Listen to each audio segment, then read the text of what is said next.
রাজধানীর পল্টন থানায় দায়ের করা মানব পাচার মামলায় সাবেক সংসদ সদস্য ও লেফটেন্যান্ট জেনারেল মাসুদ উদ্দিন চৌধুরীর 5 দিনের রিমান্ড মঞ্জুর করেছেন আদালত।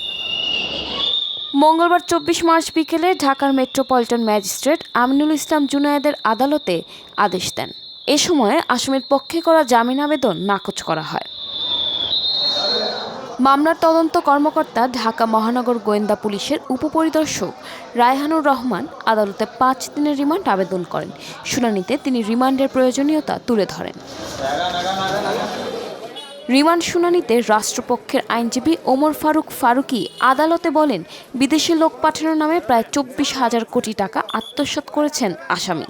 তিনি অভিযোগ করেন 1/11-এর সময় গঠিত তথাকথিত ট্রুথ কমিশনের মাধ্যমে ব্যবসায়ী ও রাজনৈতিক ব্যক্তিদের ধরে এনে নির্যাতন করা হতো এবং ক্ষমার প্রলোভন দেখিয়ে অর্থ আদায় করা হতো।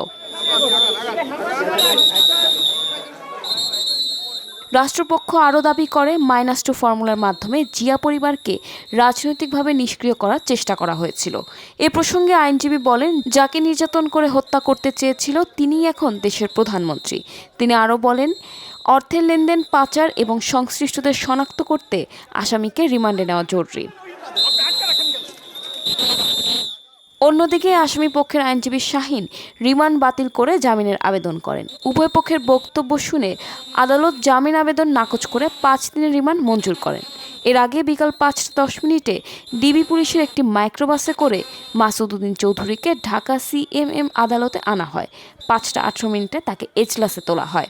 এ সময় উপস্থিত বিএনপিপন্থী কয়েকজন আইনজীবী তার প্রতি ক্ষোভ প্রকাশ করেন। প্রসঙ্গত, সোমবার 23 মার্চ দিবাগত রাতে রাজধানীর বারিধারা এলাকা থেকে তাকে আটক করা হয়।